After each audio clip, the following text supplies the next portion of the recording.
이 시간에 서로 인사 나누겠습니다. 보통 뭐라고 인사하나요? 네, 그냥 제가 말하겠습니다. 네, 오늘도 잘 오셨습니다. 옆에 사람 인사하겠습니다. 오늘 잘 오셨습니다.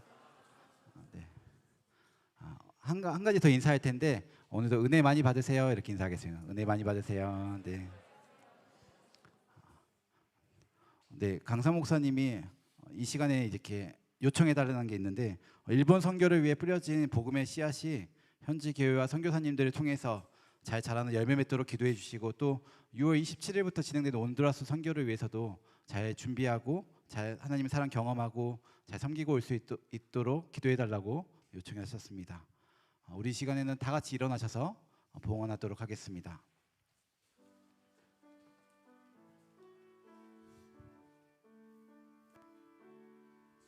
께서 주신 모든 은혜 나는 말할 수 없네. 내 영혼 즐거이 주 따르렵니다.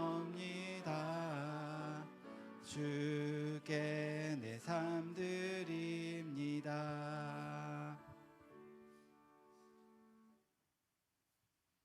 기도하겠습니다. 하나님 아버지 감사합니다. 오늘도 귀하고 거룩한 주일을 허락하시니 감사합니다. 오늘도 저희를 사랑하셔서 특별히 예배의 자리로 인도하시니 더욱 감사합니다. 일상의 모든 순간순간마다 하나님께서 함께함을 경험하며 그 임재를 경험하는 저희 되게 하여 주시옵소서.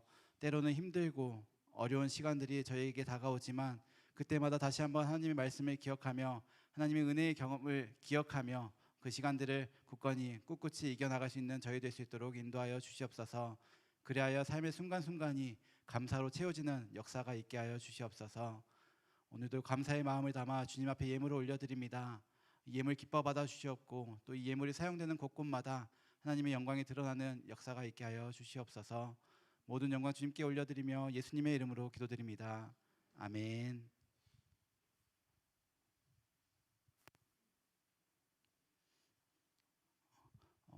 오늘 함께 하나님께서 주신 말씀은 에베소서 4장 7절부터 16절까지의 말씀입니다. 한 절씩 교독하고 마지막 절은 함께 읽겠습니다. 우리 각 사람에게 그리스도의 선물의 분량대로 은혜를 주셨나니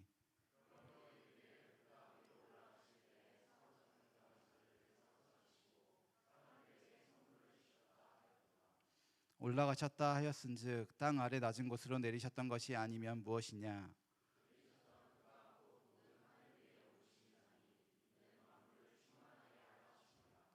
그가 어떤 사람은 사도로 어떤 사람은 선지자로 어떤 사람은 복음 전하는 자로 어떤 사람은 목사와 교사로 삼으셨으니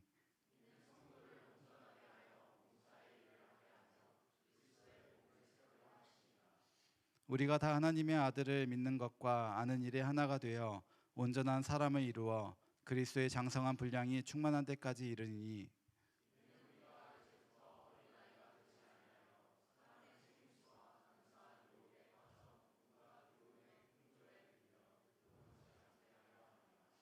오직 사랑 안에서 참된 것을 하여 범사에 그에게까지 자랄지라.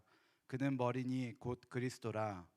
그에게서 온몸이 각 마디를 통하여 도움을 받음으로 연결되고 결합되어 각 지체의 분량대로 역사하여 그 몸을 자라게 하며 사랑 안에서 스스로 세우느니라. 아멘.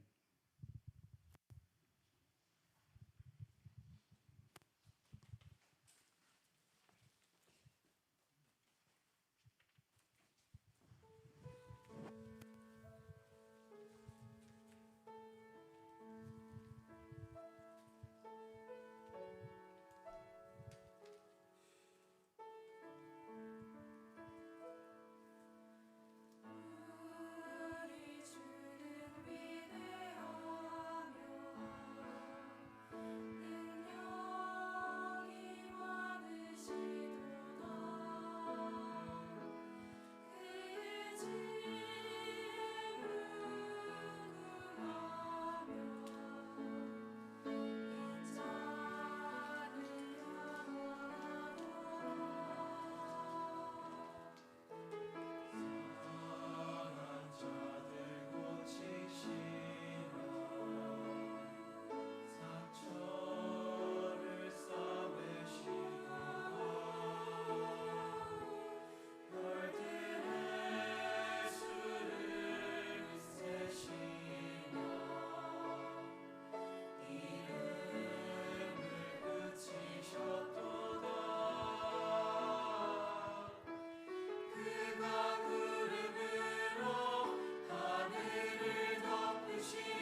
귀한 찬양 감사합니다.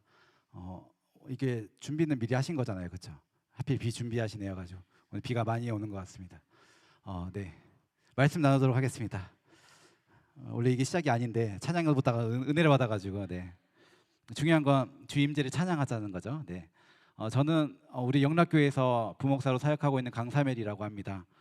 처음 뵙겠습니다. 그렇죠? 저도 정말 다 대부분 처음 뵙는 것 같아요. 그렇죠? 몇몇 분들 빼고 몇몇 분들 봤어도 오늘 아침에 얘기 처음 나누고 그렇죠? 인사 좀 나누는 분들 어디나 처음은 다 떨리는 것 같아요. 그렇죠? 여러분도 떨리시나요?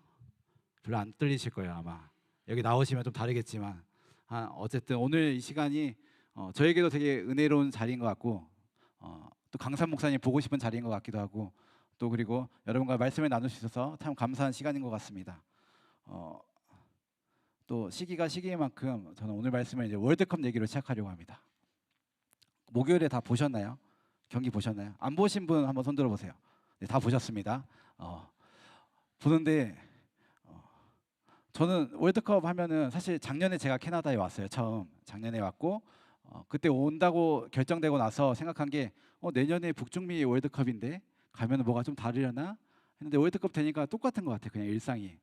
다운타운은 좀 다른가요? 거긴 가지 말라고 이렇게 얘기를 들어가지고 길 막힌다고. 똑같나요? 월드컵 경기장 근처에 가야 되나?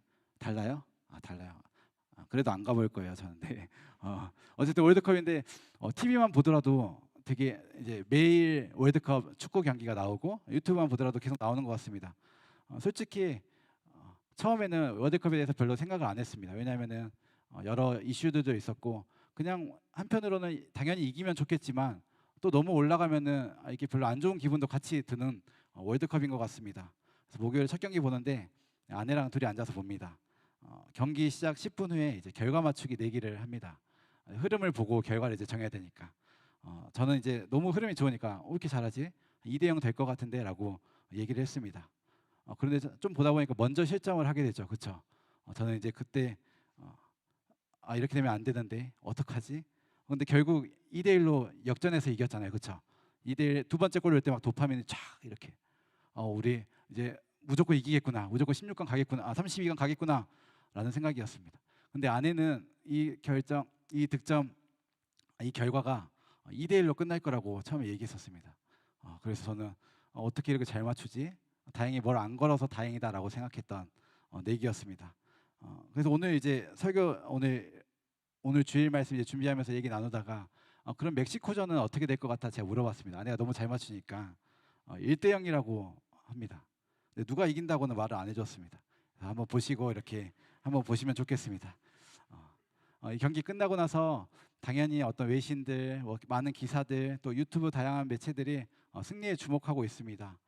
그리고 심지어는 저희 첫째 아들이 JK라서 이제 학교 가고 있는데 선생님이 얘기해 줍니다. 한국이 승리한 거 축하한다고. 저는 깜짝 놀랐습니다. 사실 한국에서는 그냥 한국이 이기면 다 같이 기쁘고 좋잖아요. 근데 이제 캐나다 오니까 캐나다 사람이 한국의 승리도 축하해주고 한국 경기도 보면서 같이 격려해준다는 게 너무 신기했습니다. 그래서 그런 마음들이 여러 마음들이 들고 있는데 네이버를 딱 켰는데 저런 문구가 있습니다. 하나 된 순간 대한민국 첫 승. 이게 저희 마음을 대변해 주는 것 같고 어쩌면 우리 모두의 마음을 대변해 준다라고 생각이 듭니다. 선수들 각각 최선을 다했고 또 각자 맡은 포지션에서 또 감독은 감독대로, 코치는 코치대로, 선수들은 선수대로 각자의 자리에서 최선을 다했던 것 같습니다. 물론 한 명 한 명이 당연히 뛰어난 선수들이고 국가대표를 뽑힐 만한 사람들이었기 때문에 그런 자리에 있었겠지만 팀 경기였고 또 모두가 다 연결되어 있어서 팀이 하나로 움직여서 결국에는 이기지 않았나라는 생각이 들었습니다. 그런데 이런 어떻게 보면 승리의 공식을 오늘 우리가 함께 읽은 본문 말씀에도 알려주고 있습니다. 교회를 이렇게 보여주고 있죠. 교회도 서로 다른 사람들이 함께 모여있긴 하지만 그리스도 안에서 연결되어 함께 자라나는 몸이다 라고 오늘 분명히 알려주고 있습니다. 그래서 오늘 말씀의 제목을 비교 대신 연결이라 했습니다. 어떻게 하면 우리가 서로 다 다르지만 그리스도 안에서 하나 된 몸으로 자라날 수 있을까? 오늘 말씀을 통해 그 몸으로 다시 세워져 나가는 우리 모두가 되길 주님의 이름으로 축복합니다. 네, 본문 7절은 이렇게 말합니다. 우리 각 사람에게 그리스도의 선물의 분량대로 은혜를 주셨나니. 맞습니다. 하나님은 각 사람에게 은혜를 주셨습니다. 사실 오늘 본문 바로 앞부분에는 여전히 그리스도 안에서 연합됨이라고 이야기하는데 하나됨에 대해서 먼저 이야기합니다. 몸도 하나요, 성령도 하나요, 주도 하나요, 믿음도 하나요, 세례도 하나요, 하나님도 한 분이다 라고 말합니다. 우리가 하나 됐다라고 말하는 거죠. 그런데 오늘 본문 7절에 보면 그 하나됨이 모두 똑같아지는 어떤 획일성은 아니라는 것을 분명히 알려주고 있습니다. 그것은 각 사람에게 은혜를 주셨다, 각 사람에게 각자 각각의 은혜를 주셨다라고 알려주고 있기 때문입니다. 그렇게 우리가 다른 것은 어쩌면 당연히 우연이 아니라 하나님께서 우리에게 주신 은혜의 방식으로 생각할 수 있을 것 같습니다. 저는 이 영락교회 오고 나서 이제 1년 정도 좀 넘었는데 정말 행복하게 사역하고 있습니다. 목사님들과 특히 함께하는 시간들이 좋습니다. 담임 목사님을 포함해서 목사님들과 함께하는 시간이 좋습니다. 다 다릅니다. 어떤 분은 운동을 좋아하고, 어떤 분은 먹는 걸 좋아하고, 어떤 분은 개그하는 걸 좋아하고, 어떤 분은 찬양도 잘하시고, 다 다르니까 더 재밌게 느껴지는 것 같습니다. 그리고 상황마다 제가 예상하는 부분도 있지만 예상과 전혀 다르게 나오는 리액션들을 보면서 더 행복한 것 같습니다. 또 일적으로 보더라도 같은 일을 대하더라도 다양한 관점들이 있어가지고 제가 미처 생각하지 못했던 부분도 깨닫게 되고, 또 그런 대화하는 과정을 통해서 한 마음이 되어간다라고 느끼기 때문입니다. 일하는 데에 있어서 누구나 마찬가지겠지만 관계 그리고 일에 대하는 자세가 이렇게 각각 다 다르지만 하나 되어간다는 느낌이 들 때 우리는 아마 그 일자리를 사랑하게 될 거라 저는 생각합니다. 제가 그 경험을 하고 있는 것 같습니다. 다 똑같지 않은 게 당연하고, 다 똑같지 않아서 재밌는 것 같고, 다 똑같지 않지만 서로 존중하며 지내기 때문에 즐거움이 계속 커지는 것 같습니다. 그래서 오늘 말씀을 준비하면서 한번 반대로 상상해 봤습니다. 이렇게 서로 존중하고 하는 것이 아니라 비교만 하고 경쟁만 하고 그러면 어땠을까 상상하기도 싫은 것 같습니다.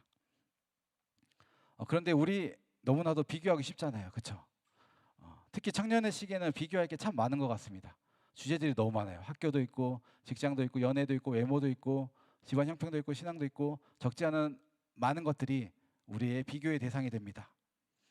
누군가는 기도를 잘하는 것 같고, 누군가는 리더십이 있어 보이고, 누구는 말씀을 되게 깊게 잘 알고 있는 것 같고, 그런데 정작 생각해 보면 나는 애매한 것 같다라는 마음이 문득문득 들 때도 있죠. 특별히 잘하는 것도 없는 것 같고, 교회 안에서 내가 정말 필요한 사람일까? 라는 의문이 들 때도 여러 번 적지 않게 있다는 거죠. 하지만 오늘 본문은 분명히 우리에게 알려주고 있습니다. 각 사람에게 은혜를 주셨다. 어떤 사람에게만 준 게 아니라 각 사람에게 주셨다. 이곳에 계신 모든 한 분 한 분에게도 그런 은혜가 있을 줄 믿습니다. 그래서 보면은 어떤 앞에 나서는 사람에게만 은혜를 준 것도 아니고, 리더에게만 준 것도 아니고, 찬양하는 사람에게만 준 것도 아니고, 우리 모두에게 각 사람에게 선물의 분량대로 주셨다라고 말씀하고 있습니다. 여기서 중요한 건 분량대로인 것 같습니다. 분량대로. 각 사람에게 주신 건 알겠는데 분량대로. 여기서 이 말을 들으면 또 비교하기 쉽습니다. 분량대로. 역시 사람마다 분량이 다르구나, 가질 수 있는 게 다르구나라고 생각하기 쉬운데 저 사람 많이 받았고 나는 적게 받았구나라고 생각하기 쉬울 것 같습니다. 그런데 성경이 말하는 분량은 비교의 기준이 아닙니다. 그것은 하나님께서 그 사람에게 맡기신 은혜입니다. 각 사람마다 알맞게 맡기신 은혜라는 거죠. 달란트 비유에서도 우리가 잘 알듯이 여러 사람에게 다양한 달란트를 주인이 주죠. 그리고 그 결과를 묻죠. 근데 그 달란트를 받았을 때 한 달란트 받은 사람의 문제는 한 달란트를 받았다라는 게 문제가 아니었죠. 거기서 그것을 두려워하고 이 한 달란트를 어떻게 해야 될지 모르겠고 그냥 숨겨두었고 그대로 가지고 갔던 두려움과 또 비교 속에 묻어두었다는 것에 문제가 있었죠.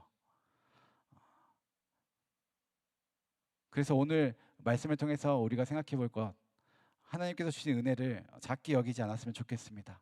내가 받은 은혜, 남과 비교하는 순간 사실 그 누구도 감사할 수는 없을 겁니다. 감사는 없어지고 열등감이나 어떤 사람은 우월감이 남을 수도 있을 것 같아요. 나는 아무것도 아니야 라고 말할 수도 있고, 나는 저 사람보다 좀 더 낫지, 교만한 말을 마음을 들게 하실지도 모르겠습니다. 그런데 오늘 말씀은 복음 앞에 우리는 둘 다 내려놓으라고 말하고 있습니다. 우리는 다시 말하지만 비교로 정체성을 찾는 사람들이 아닙니다. 비교할 필요가 없는 사람이죠. 그저 그리스도께 받은 은혜로 살아가는 사람들입니다. 그리스도인은 그냥 그리스도께 받은 은혜로 살아가는 사람들입니다. 그렇기에 오늘 우리가 붙들어야 할 질문은 내가 무엇을 못 받았지? 하나님께 어떤 걸 못 받았지? 이렇게 생각하는 것이 아니라 하나님께서 나에게 주신 은혜는 뭐지? 내가 오늘 또 무엇을 누리며 살아가고 있지? 이렇게 생각해야 할 것입니다. 그리고 더불어 기억할 것은 이 교회라는 공동체, 우리 청년 일부라는 공동체가 어떤 누군가 뛰어난 사람들의 모임이 아니라는 것 기억했으면 좋겠습니다. 우리 교회에는 그리스도께 은혜 받은 사람들이 함께 모여서 서로 연결되어 함께 자라가는 몸이라는 것, 그것을 기억하는 우리 모두 되었으면 좋겠습니다. 그렇게 여기 계신 한 명 한 명, 그 한 명 한 명도 빼놓지 않고 모두가 없어서는 안 되는 사람이라는 것을 기억하면 좋겠습니다. 아직 서툴러도, 때로는 믿음이 작아 보여도, 그리고 내가 아직 무엇을 해야 할지 모른다 하더라도 하나님께서 주신 은혜 분명히 있다는 것을 기억하면 좋겠습니다. 그리고 그 은혜를 비교 속에 묻어두지 말고 받은 은혜를 매번 새롭게 발견하며 감사함으로 받아들이고 또 그 은혜로 공동체를 세우는 우리 모두가 되게 주님의 이름으로 축복합니다. 두 번째로는 하나님이 주신 은혜의 목적은 공동체를 세우는 것입니다. 우리에게 각각 사람대로 분량대로 주신 은혜의 목적은 공동체를 세우는 것. 그래서 오늘 본문 11절과 12절을 보면 어떤 사람은 사도로 세우셨다, 어떤 사람은 선지자로, 어떤 사람은 복음 전하는 자로, 또 목사와 교사로 세우셨다라고 말합니다. 이것은 직분이 중요하다는 것을 말하는 것은 아닙니다. 그 목적을 말하는데 12절에 보면 이는 성도를 온전하게 하여 봉사의 일을 하게 하며 그리스도의 몸을 세우려 하심이다라고 말하고 있습니다. 다시 말하면 하나님께서 우리에게 은혜를 주신 것은 나를 돋보이게 하라고 한 것이 아닙니다. 내 재능을 자랑하라, 내가 찬양을 잘하는 걸 자랑하라, 내가 말씀 잘하는 걸 자랑하라, 그런 것이 아닙니다. 내가 공동체 안에서 어떤 인정을 받고 주목받고 중요한 사람처럼 보이게 하려고 은혜를 주신 것 아니라는 것 기억하면 좋겠습니다. 우리에게 은혜를 주신 이유는 분명 그 은혜로 그리스도의 몸된 교회를 세우라 하신 것입니다. 우리는 교회를 쉽게 생각할 수 있습니다. 편하게 생각하면 이럴 것 같습니다. 오늘 설교는 어땠지? 오늘 찬양은 어땠지? 오늘 교회 끝나고 예배 마치고 속으로 모이면 어땠지? 라고 평가하듯이 생각하기 쉽습니다. 물론 이런 질문들이 전혀 필요 없다는 것은 아닙니다. 하지만 신앙이 여기에서 멈추면은 우리는 그저 이 자리에 있는 것 자체가 우리의 믿음을 위해서 하나님께서 주신 은혜를 바라는 것을 위해서가 아니라 그저 어떤 것을 소비하기 위함으로 이 자리에 있는 것으로 생각할 수 있습니다. 그저 교회를 그리스도의 몸이 아니라 내가 평가하고 내가 좋으니까 가는 어떤 선택하는 모임의 하나 정도로밖에 여기는 것이 되고 말 것입니다. 그래서 오늘 말씀은 질문을 이렇게 바꾸라고 말합니다. 이 공동체가 나에게 무엇을 주는가? 그것이 아니라 나는 오늘 받은 은혜로 이 공동체를 어떻게 세우고 있는가? 이 공동체가 나에게 무엇을 해주고 있는 것이 아니라 내가 받은 은혜로 나는 이 공동체를 어떻게 세우고 있는 것인가? 그것을 생각하라는 것이죠. 다시 말하지만 교회는 어떤 동아리나 동호회가 아닙니다. 교회는 그리스도의 몸입니다. 그리고 우리는 그 몸에 붙어있는 지체입니다. 그리고 그 지체는 혼자 있지 않습니다. 지체는 연결되어 있을 때 살 수 있고 서로 함께 섬길 때 몸을 세울 수 있습니다. 그래서 오늘 본문 말씀의 12절은 성도를 온전하게 하라 먼저 말씀합니다. 온전하게 하다, 단순히 어떤 부족한 것을 채우고 완벽하게 만들다라는 것을 뜻하지는 않습니다. 제자리에 서게 하고 주님이 주신 그 의도하신 모습대로 세워져 가라는 것을 뜻합니다. 성도를 온전하게 하다, 각자의 자리를 찾는 것이죠.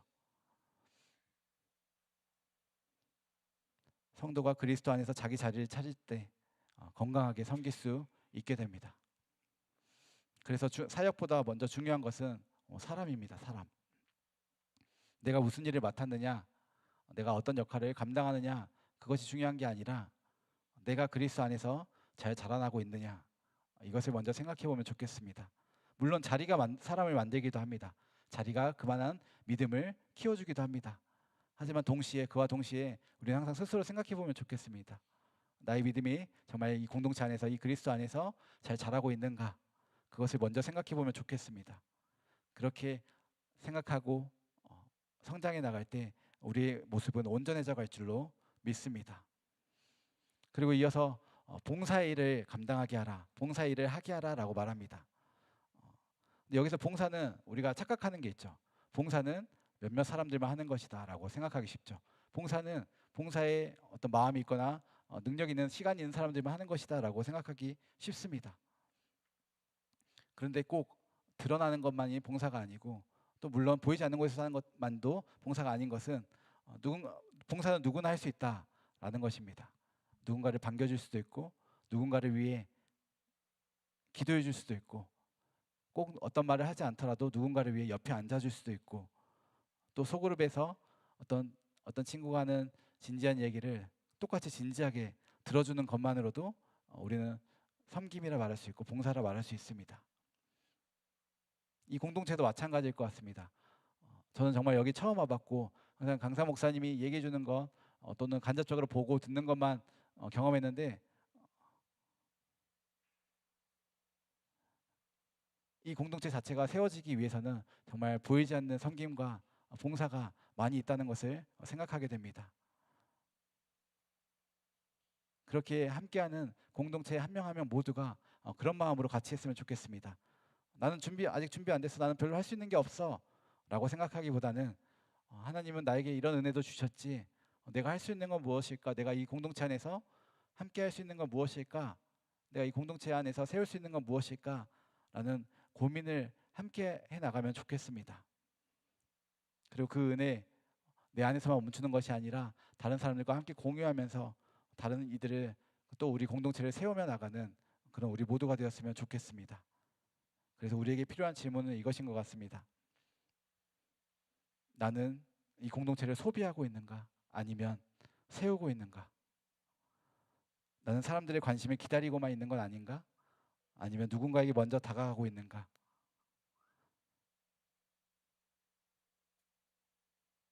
나는 내 은혜를 묻어두고 있는 건 아닐까? 이제는 그 은혜로 그리스도의 몸을 어떻게 세워나가야 되지 않을까라는 질문들로 바뀌었으면 좋겠습니다. 다시 생각해보면 하나님께서 우리에게 주신 은혜는 결코 작지 않다는 것을 기억하면 좋겠습니다. 저는 이 자리에 있는 것만으로도 사실 굉장히 은혜 받은 사람이라고 생각합니다. 그 많고 많은 사람들 중에서 우리를 또 사랑함으로 선택하여 주셨고, 이 시간 이 자리에 함께 예배드릴 수 있다는 것 자체가 얼마나 큰 은혜인지 모르겠습니다. 누군가는 말할 것 같습니다. 나는 이 은혜로 살고 있다. 이 은혜가 없으면 살 수가 없다. 이 시간이 나에게 얼마나 중요한지 모르겠다 라고 말할 수도 있을 것 같습니다. 우리 모두가 그런 마음이 되었으면 좋겠습니다. 하나님께서 나에게 주신 은혜, 그 은혜로 교회를 바라보는 것, 혹시 이전에 내가 그저 소비자처럼 여기 왔다 가는 것은 아니었을까라는 자리에서 이제는 어떻게 하면 함께 세워갈 수 있을까로 바뀌었으면 좋겠습니다. 그렇게 우리가 받은 은혜를 서로 세워갈 때 이 모임은 그리스도의 몸으로 자라나게 될 줄 믿습니다. 마지막으로 성숙한 공동체는 사랑 안에서 진리를 붙잡고 함께 자라납니다. 오늘 본문 13절은 이렇게 말합니다. 본문 13절 제가 읽겠습니다. 우리가 다 하나님의 아들을 믿는 것과 아는 일이 하나가 되어 온전한 사람을 이루어 그리스도의 장성한 분량이 충만한 데까지 이르리니. 아멘. 바울은 말합니다. 단순히 그냥 모이는 공동체가 되는 것이 아니라 말합니다. 그 사랑 안에서 성장해야 된다. 이 성장은 양적인 성장도 있겠지만 질적인 성장을 말합니다. 우리가 정말 예수 그리스도를 닮아가기에, 그리고 사랑 안에서 진리 붙들고 함께 자라나길 바라고 있는 것이죠. 그리스도의 장성한 분량에 이르는 목표까지 끝까지 자라났으면 좋겠습니다. 옆에 한번 봐볼까요? 옆에 사람들, 옆에 사람들, 함께 갈 사람들이에요. 그리스도의 장성한 분량까지. 너무 웃기죠, 그렇죠?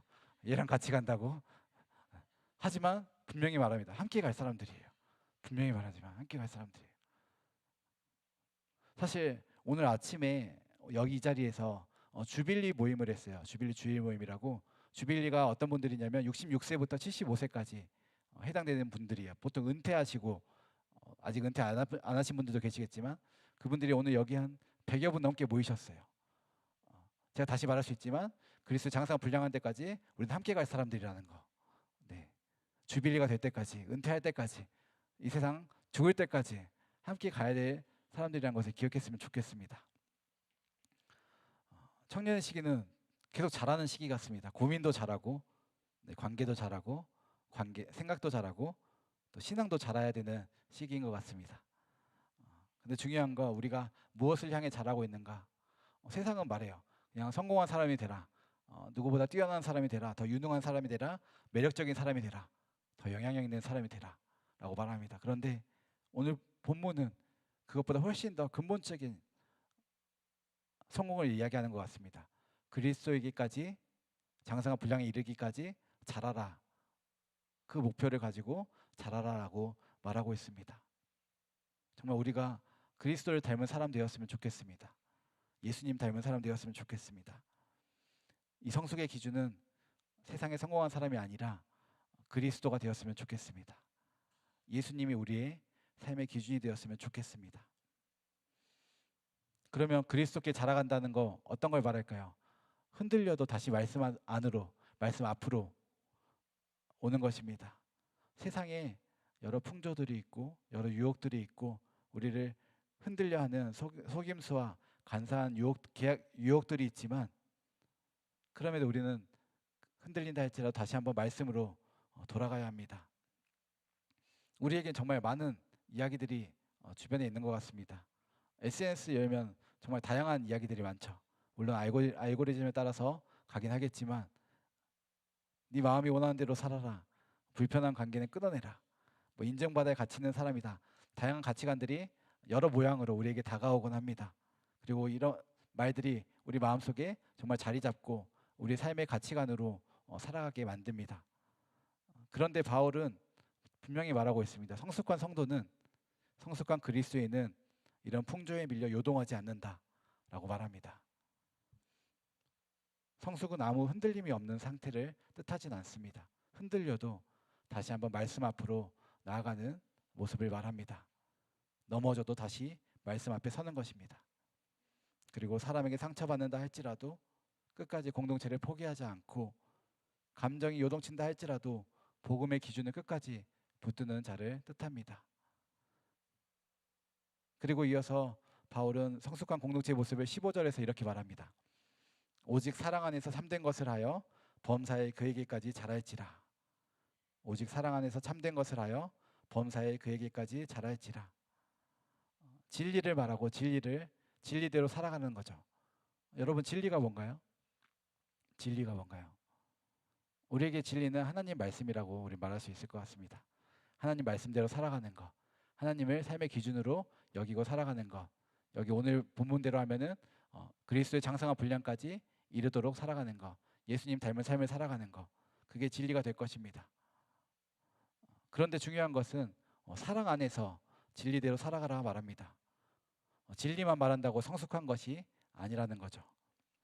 그런데 또 사랑만 말한다고 성숙한 것도 아닙니다. 진리는 사랑 안에서 말해져야 되고 사랑은 진리 위에 서야 된다는 것이죠. 어느 공동체나 마찬가지일 것 같습니다. 관계가 굉장히 중요한 것 같습니다. 근데 사람 사이 관계 가운데서는 이야기를 나누고 관계를 갖다 보면 균형이 참 중요한 것 같습니다. 어느 한쪽의 균형이 무너지면은 관계는 쉽게 깨어져 버리고 말 것입니다. 옳은 대로 진리대로 살아야 된다. 누군가 이야기하면 진리대로만 살아야 돼. 그 기준을 가지고 이야기하면 누구 하나 상처받는 사람이 없을 것 같습니다. 근데 중요한 것은 오늘 본문 말씀대로 하면 사랑 안에서 진리를 제시해야 된다는 것이죠. 또 어떤 사람은 그럴 것 같습니다. 무조건 사랑해야 된다. 혹시 허물이 있더라도 보듬어주고 안아주고 해야 된다. 그것도 물론 중요한 것 같습니다. 하지만 분명히 그 관계 안에서도 진리가 필요한 것은 분명합니다. 불편한 말을 하지 않기에 또는 관계가 깨질까 두려워서 하나님 말씀 앞에서 바로잡아야 할 것을 그냥 덮어둔다고 문제가 다 해결되지 않는다는 것이죠. 그래서 오늘 본문은 두 개 다 꼭 가져가라 말합니다. 사랑 안에서 진리를 말하라. 사랑 안에서 참된 것을 하라고 말하는 것입니다. 그렇게 생각하면 성숙한 공동체는 그냥 사이만 좋은 공동체가 아닌 건 분명한 것 같습니다. 함께 밥 먹고 재밌게 놀고 친하게 지내는 것만 공동체가 아닌 것 같습니다. 성숙한 공동체는 서로를 그리스도께로 이끌어주는 공동체입니다. 내가 옆에 있는 성도를 사랑하기 때문에 때로는 불편하지만 진리를 말해줘야 되기도 하고, 또 나는 진리를 붙들며 살아가기로 결단하며 살아가기 때문에 더 깊이 사랑해야 하는, 더 깊이 사랑하며 나아가야 하는 그런 자리에 있다는 것이죠. 그래서 누군가 흔들릴 때 쟤는 저래서 흔들려, 저래서 힘들 거야, 그냥 이렇게 판단하고 그치기보다는, 그냥 외면하기보다는 다시 한번 사랑으로 권면하고, 또 누군가 지쳐있을 때는 복음의 진리로 다시 이렇게 세워주는 그런 일들이 우리 가운데 있으면 좋겠습니다. 그래서 오늘 본문의 16절처럼 그리스도에게서 온 몸이 각 마디를 통해 도움을 받고 연결되고 결합되어 각 지체의 분량대로 역사할 때 그 몸이 자라고 또 사랑 안에서 스스로 세운다 라고 말하는 일들이 우리 가운데 계속해서 일어났으면 좋겠습니다. 분명한 것, 교회는 혼자 자라지 않습니다. 신앙도 나 혼자만의 일이 아닌 것 분명합니다. 다시 한번 옆에 사람을 볼까요? 나 혼자만이 하는 게 아니라 함께 하는 겁니다. 우리는 서로에게 영향을 주고 있고 서로에게 도움받고 서로를 통해 자라난다는 것을 분명히 기억했으면 좋겠습니다. 그래서 내가 예배 자리에, 이 자리에 있는 것, 그리고 내가 속으로 참여하는 것, 또 누군가를 위해 기도하는 것, 사랑 안에서 진리를 말하는 것, 이 모든 게 우리 공동체를 위한 것임을 기억하면 좋겠습니다. 하나님은 우리를 혼자 빛나는 사람으로 부르신 것이 아닙니다. 혼자 이렇게 전화소리로 튀게 하려고 부르신 것도 아닙니다. 하나님 우리 각각의 사람의 은혜대로 부르셨습니다. 그리고 그 은혜대로 각각 서로가 연결되어서 함께 자라나길 원하셨습니다. 오늘 말씀을 정리하면서 다시 한번 질문을 드리려 합니다. 한 장만 남겨주세요. 비교하고 있는가? 나는 연결되고 있는가? 나는 비교하고 있는가? 나는 연결되고 있는가? 그러므로 비교하지 말고 연결되는 우리 모두 되었으면 좋겠습니다. 소비하지 말고 세웁시다. 흔들릴 때 혼자 숨지 말고 공동체를 바라보고 다시 한번 그 자리로 들어갑시다. 그리고 사랑 안에서 진리를 붙듭시다. 우리가 그렇게 자라날 때 이 공동체는, 이 청년 일부 공동체는 단순한 모임이 아니라 그리스도의 몸으로 온전히 세워질 것을 믿으며 그런 삶을 살아가길 주님의 이름으로 축복합니다. 함께 기도하겠습니다. 하나님 아버지 감사합니다. 저희를 예배 공동체로 하나된 모습으로 세워주시고 이 시간 함께 예배드리며 주님께 영광 돌리게 하시니 감사합니다. 하나님께서 저에게 각 사람대로 은혜를 주셨다 말씀하셨습니다. 오늘도 받은 은혜 기억하며 내가 이 받은 은혜로 할 수 있는 것은 무엇일까, 이 공동체 안에서 세울 수 있는 것은 무엇일까 고민하는 자 되게 하시고 정말 그 은혜대로 예수의 장성한 분량대로 끝까지 살아가기로 결단하며 나아가는 우리 될 수 있도록, 내가 될 수 있도록 주님 함께하여 주시옵소서. 감사드리며 예수님의 이름으로 기도드립니다.